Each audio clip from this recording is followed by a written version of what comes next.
Today in the crypto space, we see a mix of green and red throughout the market. Bitcoin at about $34,500 and Ethereum right around that $1,800 mark. The rest of the crypto space, the altcoins, are also mixed, some red, some green. In today's video, I want to talk about the general market. I want to use Bitcoin as a leading indicator, but more importantly, I want to talk about one altcoin that has been looking really good and is currently looking at a rejection point. And that project is called Kujira. So you know what? Let's talk about the news. Let's analyze the charts and let's strategize to capitalize.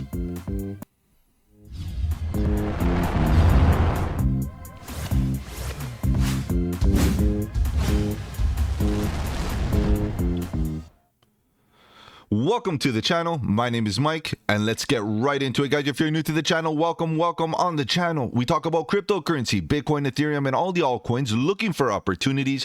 Whether we go up or down, bearish or bullish, it doesn't matter. All we want to do is stay one step ahead of the market so that we can capitalize on any of the volatility. And if you appreciate the strategy, subscribe to the channel and click that bell so you don't miss out on any of my future videos, including the live streams at 7:30 Eastern, where we talk about crypto news and price action. Guys, if you have any projects you want me to cover on the channel, feel free to let me know in the comment section below or hit me up on the socials. All the links are in the description. Guys, join the Discord. The Discord is a great community, lots of good alpha, trade setups, fundamentals, and all that good stuff. All right, guys, let's see what's going on here with this market. Bitcoin kind of going sideways, still taking a bit of a dip and a bit of a bounce and a bit of a dip all throughout this range. Guys, it's potentially, we could see Bitcoin break below support. That's what I'm really worried about, is if Bitcoin does break its current support and it comes down to the previous breakout point. Guys, I'm going to give you a quick update with regards to what's happening in Bitcoin in a second. Of course, we're going to use it as a leading indicator, but today's video is focused on Kujira. You know, altcoins are doing very well. They have been doing very well. And I know a lot of us are still looking for opportunities to, you know, prosper off of some of these rallies, some of these altcoins that, you know, offer a lot of opportunity, a lot of volatility, of course. But the timing right now couldn't be, you know, that good. Right now, the Bitcoin price is definitely way overextended. The market is hot. And really what I'm doing is getting into a very defensive stage, right? I'm looking for defending my gains. So what I'm going to be looking at is in this market is for opportunities where we should be getting defensive and perhaps protecting those profits, right? So let's see what's going on here in this general market. Solana coming down a little bit. We have a few dips throughout the market. We have a few pumps throughout the market, but really they're not big and they're not doing much, right? Like Solana coming down 3% and, you know, Chainlink getting a bounce of 1.5%. And if you keep on scrolling down, it's not like we have much top gainers. 2% for AVAX. Is that even that, you know, big? At the end of the day, if it does break out of the previous highs and continues to the upside, it's starting to look good, but we need to really start making a break of structure here where we make that higher high. That would be pretty interesting to see AVAX continue to the upside. Of course, it has been stagnant for a while and finally waking up 15% to the upside is pretty good. What else do we have here? We have a few dips, nothing crazy, a very sideways day pretty much. Nothing really that crazy, nothing really that look at Near Protocol, kind of going sideways. Could this be a bull flag before we get a continuation? Just note that Near Protocol is already up 20%.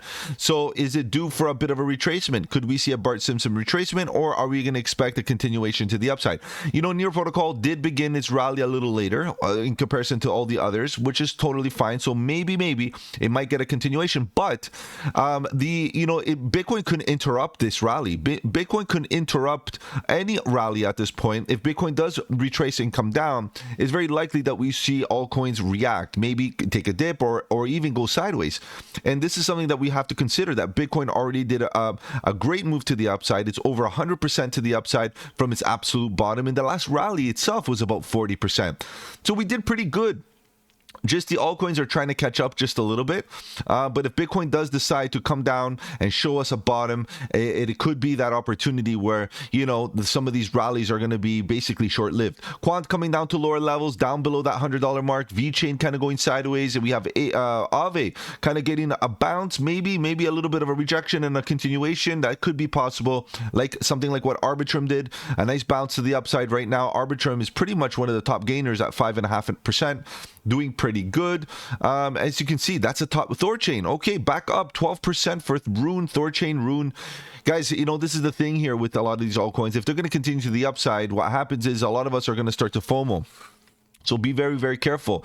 You know, even the dips might not even be that deep, right? So a retracement to the 0.38 or something like that might be all we get before we get a deeper retracement. But Thorchain Rune is on a tear. It's been doing very well. It's up 33.5%. Be careful here, because if getting to a fresh longs, you know, it could actually be that you become exit liquidity. After 33.5% to the upside, it's time to expect that individuals that bought the bottom are going to be looking for profit-taking opportunities, okay? So be careful. And also de-risking opportunities. Given that Bitcoin might be showing us a bit of weakness, people are going to be looking to de-risk out of risk on assets, and we know those altcoins, especially the lower caps, are very, very risky. All right, let's continue.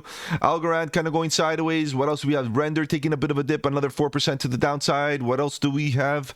Nothing. Decentraland kind of going sideways after 18% pop. That's pretty good. And then we have a few more here, a few more kind of going sideways. There's a lot of sideways price action. 7% on Trust Wallet, so doing very well. TWT doing very, very well. It popped and then got a retracement, so that's something to consider as well. You know, retracements along the way. Curve Dow 3% to the upside, waking up just a little bit. Overall, it's up 12%, which is good. WeMix doing okay, 10%, and grinding to the upside after a 30% pump. So a lot of good continuation. But nonetheless, there's a lot of sideways, guys. There's a lot of sideways, and there's a lot of indications that potentially all these rallies could end. You know, given that there's some indications of bearish divergence, you know, at levels of resistance for some of these altcoins, and it could be that we're due for a bit of a breather before we get a strong continuation to the upside, especially with Bitcoin. All right, guys, I know you're here to talk about charts. Let's take a look at Bitcoin first. We'll take a look at the Bitcoin chart, then we'll get into the project for today, which is Kujira, KUJI, looking pretty good. Of course, Bitcoin reaching those higher levels. But the recent price action is not giving me that much of a signal. Okay, so let's look at this in a little bit more detail, because I believe that we should be prepared for any of that volatility that's yet to come. You can see that there's a bit of a, let's call it a pennant happening here, a flag. Let's call it a flag, okay? It's an upward sloping flag. These type of flags tend to want to break down. They're bearish flags, okay? However, it's all about probability. It could still break out bullish. Let's keep that in mind. TA is just about probability, statistical probability, right? So on the daily, we see we're kind of grinding still to the upside, higher highs, higher lows, pretty much. Okay, no real break of structures or anything like that, no trend breaks or anything like that. Okay, so we are currently doing pretty good. Now, what I want to bring to your attention is momentum and also the volume gap below. It's still intact, of course. We have an empty space of volume that could act as weak spots. If we do break down, this is where I'm interested in seeing a bit of a reaction, maybe at about 31,600, give or take. So that's interesting to me to pay attention to. And of course, the big picture idea here is look at the momentum. The daily is actually confirming this bearish divergence on the daily. We have lower highs on the RSI, higher highs on the price action on this consolidation right now. So it's not looking the greatest, to be honest. It could be that we do get a bit of a dip in the immediate short term. So be very, very careful. And we see that the MACD EMA cross almost there, ready to go, and we got a histogram bar, you know, kind of slowly trekking to the downside. All we need is one of those little red histogram bars to kind of confirm that potentially getting into the bearish control zone is possible. Okay, so we're going to keep an eye on that, of course, but the lower term time frames are way more important, in my opinion, right now with what is happening. You can see that the divergence is a lot more clear, higher highs on the price action, and if you correspond it, you can see the price action as it's going up, the momentum is clearly coming down, and we got a bit of a pop to the upside and a quick rejection, making no higher high, not invalidating the bearish divergence. And just today, within these few hours, we got a bit of a rally up and then a rejection, which is quite interesting, because this rejection right here, if it closes this way looking bearish and maybe continues pushing down, it looks like a bit of a rejection based on this previous high, which, you know, typically speaking, it would be considered a shoulder, right? But it's not a head and shoulders as of we speak. It could be somewhat complex head and shoulders, but let's leave it alone for now. We have a shoulder, maybe a head, and maybe, you know, a bit of a consolidation in another shoulder or something like that. And then we have to worry about this neckline, which is at about 33,800, give or take. If we do break below this level, Again, big picture, you see that we do have that volume gap that I discussed a second ago at about 32K to about 31,700, give or take. So this is what I'm looking at as weakness. If we do break below, it could come down. So the thesis right now on the 4-hour and the daily are pretty much confirming the fact that it is very risky to get into fresh longs across the board, even altcoins, because Bitcoin takes that dip. Altcoins would most likely, all altcoins will get affected by the FUD, or the fear, uncertainty, and doubt that Bitcoin will project on the market by coming down to lower levels. Okay, so that would be an opportunity to buy dips, to scale into those projects that you weren't able to scale in earlier, and obviously to take profits off the top, especially if you're deep in the green. You want to make sure you protect those gains. Okay, so that's my take here on Bitcoin.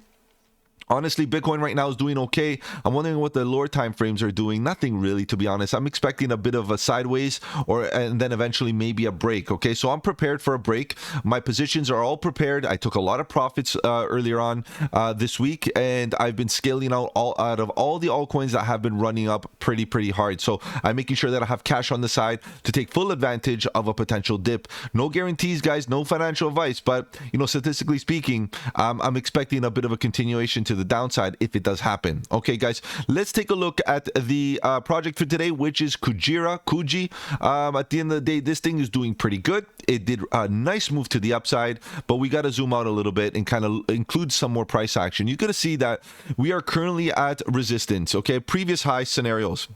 Now, it doesn't mean that we have to touch the absolute top. The reality is this is a zone that was previous a volume gap. It is still kind of a weak spot. You can see it, but the longer we hang out at this level, the more this volume gap fills up. And slowly but surely, we are filling up this volume gap. It's no longer as concave as it was before here on the volume profile. So we gotta, assume that we are building a bit of a consolidation, maybe a bit of a structure here to suggest that, either we're gonna get a flag, a pennant, some sort of continuation pattern, or maybe we might get some sort of reversal where we get a head and shoulders, maybe a double top or something like that. Okay, so we're a bit early, but what's even more important is that we keep an eye on momentum at the same time, because momentum right now is giving me the biggest signal that we got to be careful. Okay, so price action wise, we're at previous highs. Be careful. Resistance, that's a key level of resistance. Now, what about momentum? You can see that if we kind of spread this all out, you can see that the price action on the daily is upward sloping at this resistance point, at the volume gap that's no longer as weak as it used to be. Okay, so we'll keep that in mind. Now the price action is moving up, the momentum's coming down. The purple line is below the yellow, so pretty much a break of trend, let's call it that. And then we got the MACD ready to get that EMA cross any second now. You can see that any moment now we're going to get that EMA cross with one little histogram bar, red histogram bar in the bearish control zone would give me that indication that it's very likely that we start breaking down. Now, with that being said, guys, you can see that the daily time frame currently is giving a sign of bearish divergence at horizontal resistance. Is it possible that we break out? It's possible to have a bullish stance here as well as a breakout trader, no doubt, but it's risky, because really what you really want to do is let this thing actually break out of previous highs, come back down, back test it, get that as confirmation, the previous resistance as confirmation or support, and then get in as a as a back test with a bit of confidence based on the back test. Right now it could be that you're just buying tops. That's the reality, and the time to buy was down here. The time to buy was down here. I wasn't really covering Kujira much, but I plan on keeping it on the list in the next little while to see what happens. But the point of control was here. We got a nice bullish divergence, maybe right around this level, nice double bottom anyways, with a good level of support, with a healthy risk to reward ratio. But what was even better was this back test, a confirmation low, a higher low, which was beautiful. Really nice price action there. And I'm sure if that you got onto the 4-day, you can see that the nice trend that we've had in the 4 days also extremely overbought, guys. So we're overbought on the 4-day, we're overbought on the daily, we're looking to roll over, and then the 4 hours getting that bearish divergence. Of course, higher highs on the price action and lower highs on the RSI throughout this entire move right now. Let's alter this. Entire move is creating that lower high. Okay, so this is very important to acknowledge, and the MACD is giving us the same signal. Look at these EMAs and the overall histogram bar clusters. They're pretty much rolling over. So that's something to consider. Okay, something to consider is that look at these.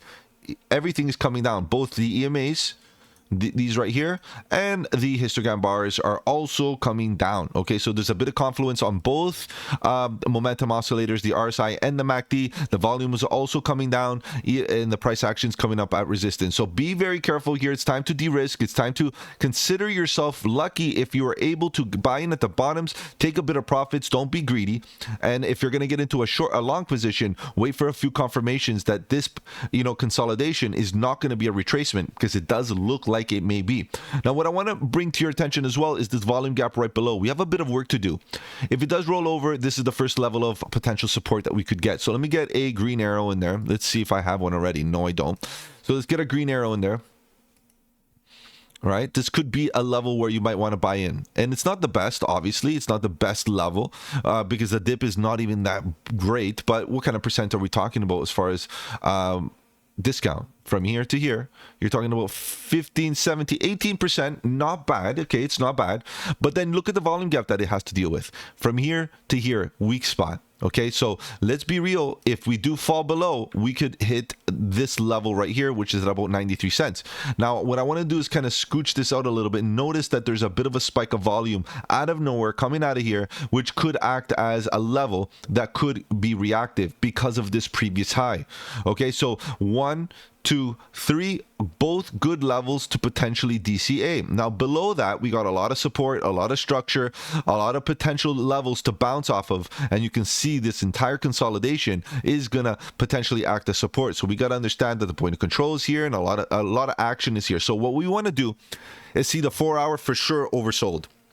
Primarily wait for oversold conditions on the 4-hour. Let's see what happens there. But really, I would like to see the daily oversold once again. Let it come all the way down to oversold conditions, and then let's see how low we could go. And in that case, if we are close enough, once it gets oversold, if we are close enough to this level here, which is at about $1, I will be happy to buy the dips, of course, and that would be a significant retracement. Now, some may argue, look, Mike, this could be a cup and handle. The rounded bottom is not that round. Fine, we'll give it a cup and handle as long as it doesn't retrace more than 50% of the height of this cup. So let's give it an average right around here, okay, and then right around here. That's why we need a very nice rounded bottom so that you can make these measurements really easy. You get what I mean? So sorry, let's start from the top and go halfway through. This is about 50%, this way to about here. Okay, yeah, I would say like right around this level as a retracement.